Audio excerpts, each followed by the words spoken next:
Hey, if you're stressing over your mashed potatoes, I've got the video for you today. I'm going to share with you the secrets that I use to create quality mashed potatoes in my restaurants for over 35 years. The first step is if you're going to have good mashed potatoes, you have to have a good potato, and not all potatoes in the store make good mashed potatoes. But for the sake of this video, just so we can be real brief today, I usually use a Yukon Gold because it's buttery and real creamy, or I use a russet potato.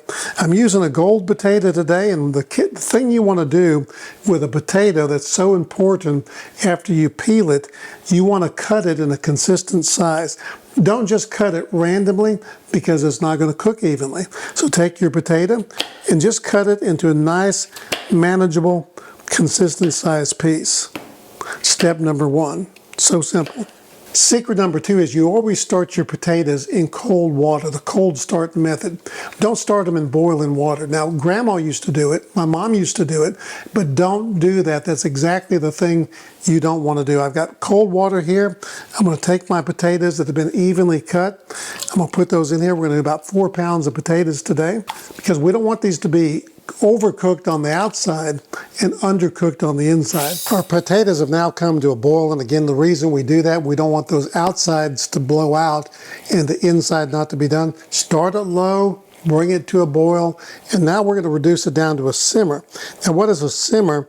A boil is when we have that rapid agitation like that. A simmer is when we're just going to have little bubbles and agitation around the edge. So bring this down to a simmer, 15 minutes.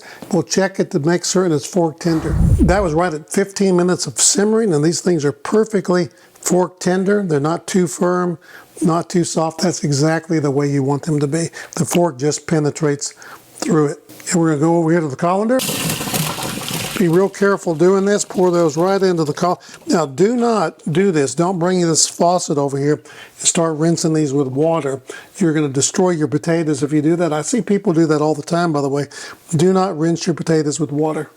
And there you have it, those fork tender potatoes. Everything's been really cut and dry simple so far. I hope you're hanging with me because the next step is something that a lot of home cooks and even professional cooks never think about. What are we going to do with all that excess moisture on those potatoes? We're going to get it off. Here's what you can do. You can take those potatoes, and this is my preferred method, put them on a sheet pan, stick them into a preheated oven, 325 degrees preheated oven for about 5 minutes, and we're going to get all that moisture, excess moisture off of those potatoes. If you don't want to mess with the oven, you can put them back into your pot, turn it on to about a medium heat, keep it stirred a little bit until those potatoes become nice and dry. The potatoes have been in the oven about 5 or 6 minutes, and all the steam, just about all the steam's off. And so we dried them out. Now, why do we do that?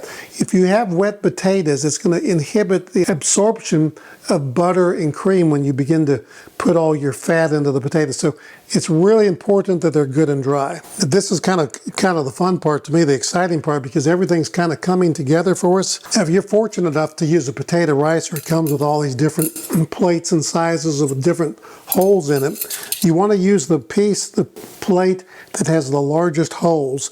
You'll stick that right in the bottom of your ricer like so.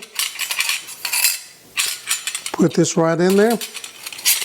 And now watch the magic. I just love doing that. Now, I don't use a mixer or a blender, even though I have in the past. I find that it makes them too gluey because you can overwork the potatoes and all that starch will come out of them. Be very gentle with these potatoes. That's one of the real keys of great mashed potatoes. What I'm going to show you now is pure restaurant science. This is going to make the difference between good potatoes and great potatoes. How much butter do we put in? There's a little recipe or a little formula.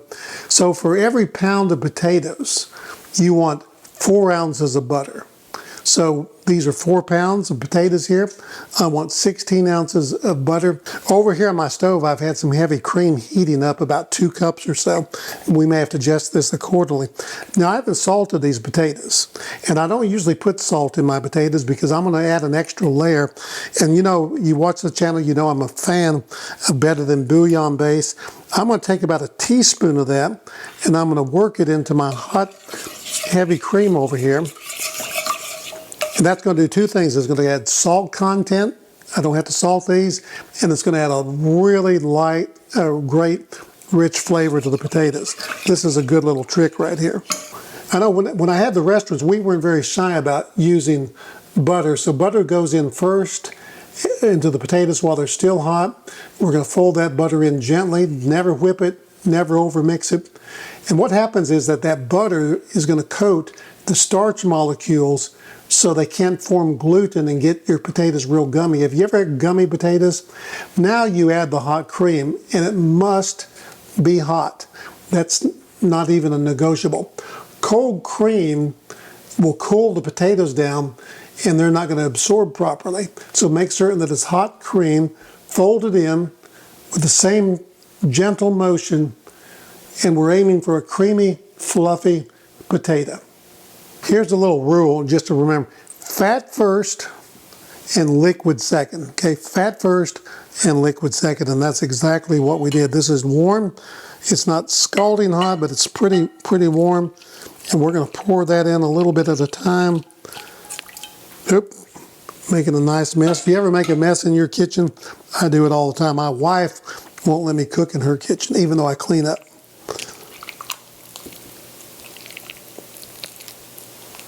Just work that cream in there nice and gentle. Remember, you can always add to. You cannot take it out. Looks like we got the perfect amount in there.